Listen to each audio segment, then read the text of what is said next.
Hər vaxtınız xeyirli olsun. Bakı məhkəmə kompleksində təqsirləndirilən 15 nəfər Ermənistan vətəndaşının barəsində açılmış cinayət işi üzrə məhkəmə prosesi davam edir. Məhkəmə prosesində hal-hazırda cinayət işinin ayrı-ayrı fəsilləri üzrə məhkəmə istintaqı aparılır.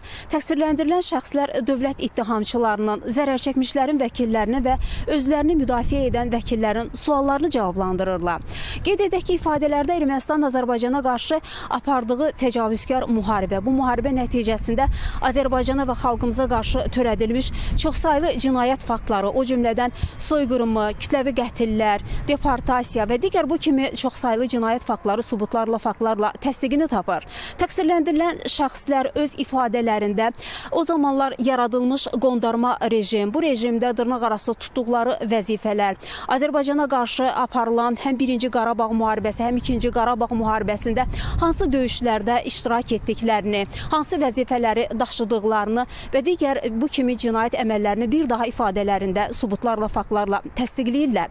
Qeyd edək ki, bir daha birmənalı şəkildə qeyd olunur ki, o zamanlar yaradılmış qondarma rejimin ordusu Ermənistanın ən böyük silahlı birləşməsi olub. Hansı ki, həmin silahlı birləşmənin tərkibində olan əskər və zabitlərin 70%-i Ermənistan vətəndaşı olub, Ermənistandan göndərilib. 30%-ni isə o zamanlar Azərbaycanın işğal altında saxlanılan ərazilərində yaşayanlar təşkil edirmiş. İkincisi, qeyd olundu ki, həmin bu ordunun, bu silahlı birləşmənin bütün maliyyə təminatı, hətta nəinki bütün maliyyə təminatı, eyni zamanda silahların alınması, onların hətta əskər və zabitlərin maaşlarının verilməsi, hamısı birbaşa Ermənistan ordusu, Ermənistan silahlı qüvvələri tərəfindən həyata keçirilirmiş. Üçüncüsü, həmin bu ordunun bütün rəhbər şəxsləri Ermənistanın Müdafiə Nazirliyinin təqdimatı əsasında verilirmiş və Ermənistan prezidenti də təsdiqləyirmiş. Dördüncüsü, bütün bu ordunun həyata keçirdiyi əməliyyatları Ermənistan silahlı qüvvələrin əmrinə əsasən həyata keçirilirmiş.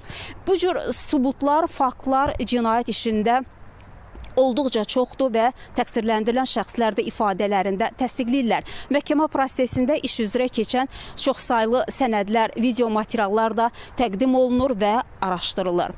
Məhkəmə prosesi açıq keçirilir. Prosesdə dövlət ittihamçıları, zərər çəkmişlərin vəkilləri, təqsirləndirilən şəxslərin vəkilləri və tərcüməçilər iştirak edirlər. Qeyd edək ki, təqsirləndirilən şəxslərin hər biri 2 müdafiəçi və eyni zamanda erməni və rus dilində tərcüməçilərlə təmin olunublar. Bizim hələlik bu saata çatdıracaqlarımız bu qədər. Biz yəqin ki, növbəti xəbərlərin buraxılışında bizim xüsusi reportajımız olacaq və bunu da biz tamaşaçıların diqqətinə çatdıracağıq. Hələlik isə bizdən bu qədər. Söz mərkəzdə, studiyadadır.